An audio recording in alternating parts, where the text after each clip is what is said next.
All right, so it is like 9:30 p.m. at night, and I plan on staying up as late as I need to put the engine in the car. But the car is in the garage, the LS is in the garage, my friend's 4AG is in here because I'm gonna go do some machine work on it for him. But it's about to go down, so first thing I'm gonna probably do is start cutting up the transmission tunnel because the CD09 is super fat and won't fit. And hammer it a bunch, and I'm gonna throw the motor in. So I'm gonna get the car jacked up and start getting this thing going.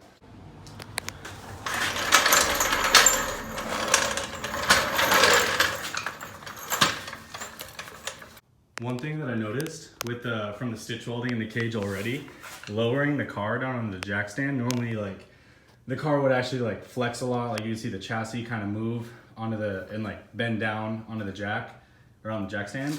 But see if you can see it on camera. Lowering it down now, it doesn't flex at all, which is actually pretty cool. So I'm pretty excited to actually drive it. So all of the bracing stuff that's like on the side of the transmission tunnel, I'm gonna have to cut out. So I'm just gonna kind of cut to like a time lapse like I normally do and just go to town on this and kind of show you guys what it looks like when it's done. Okay, I didn't do a time lapse because my phone's getting kind of close to running out of battery, but let me show you what I got so far. So I basically just chopped up this like bracing stuff right here. I might have to go back farther. I honestly don't think this is gonna be enough. I'm gonna go ahead and try it. I think it's gonna be enough up front, but in the back you have to hammer it a lot because the CD09 gets super wide back there. So I might try to like get it under it and jack it up and force the transmission tunnel open.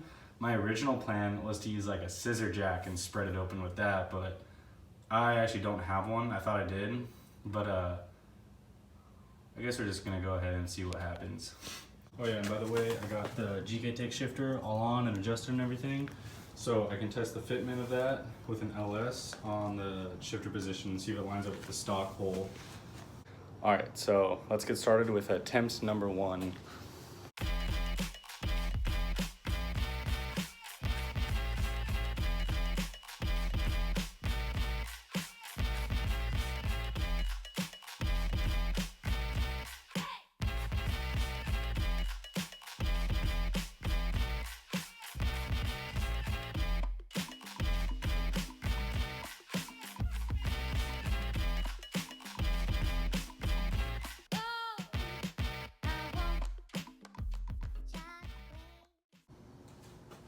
Okay, so this is where I'm at so far.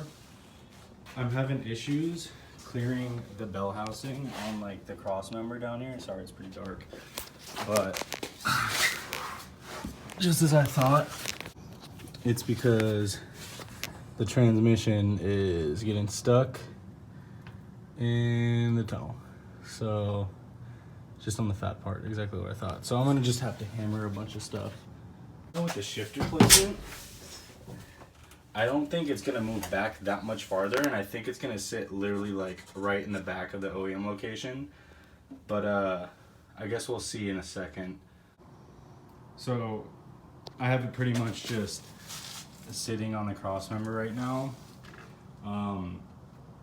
I got the engine mounts to slightly line up, and basically what I did is I just went under and jacked the transmission up to spread the transmission tunnel apart until it kind of just started jacking the car up, but it actually worked pretty well. So I don't think I'm gonna be able to do this tonight, honestly.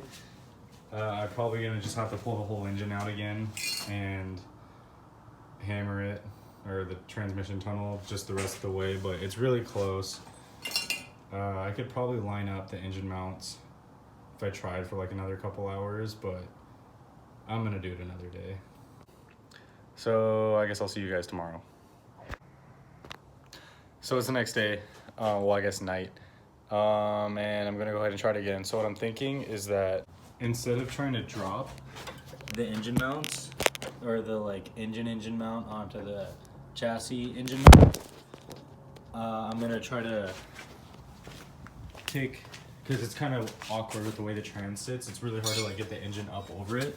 I'm just gonna go ahead and Here's a light so you can see it better, but I'm gonna bolt it on to the engine and let it hang, so it just literally has to slide over the hole and then just run a bolt through it. Versus like trying to drop it in and then it's gonna be a little easier doing it this way.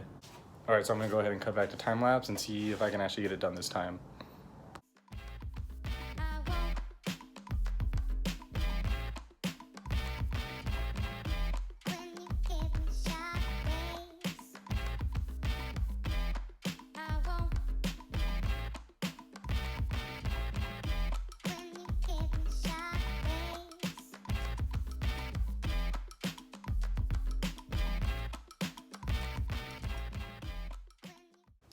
All right, so it is official.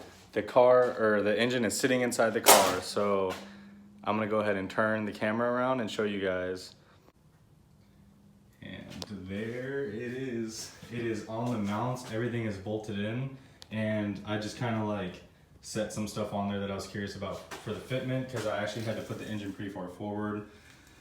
So I might have to make some custom radiator brackets, but I have plenty of room up front, so it's not an issue. I also put the intake manifold on because I'm gonna be running it out the hood, and I kind of wanted to see the fitment for that as well.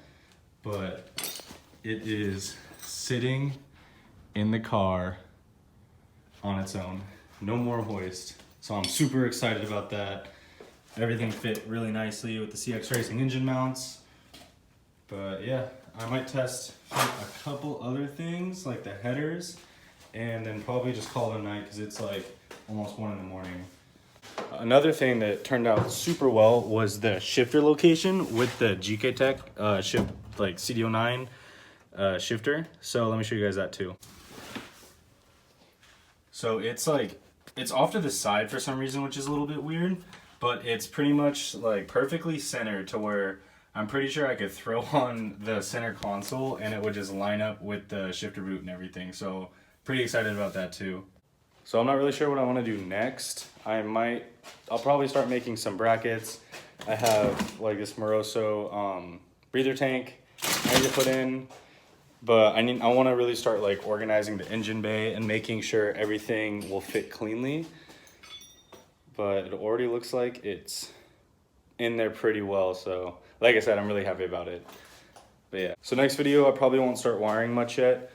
The car will start probably at the beginning of next month, just because I'm waiting on like a couple really small last things like O2 sensors and spark plugs, and just waiting for a paycheck, and then my remote oil filter setup with the oil pan I'm going to be using, just because which I don't have yet. It's really thin, so I can just slip it under and bolt it on. It's really easy to clear the cross member with, but I got to make sure it's all sealed up and everything, so I can actually put oil in it before I start it.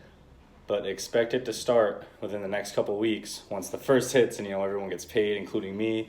So I'll actually have money to run this thing.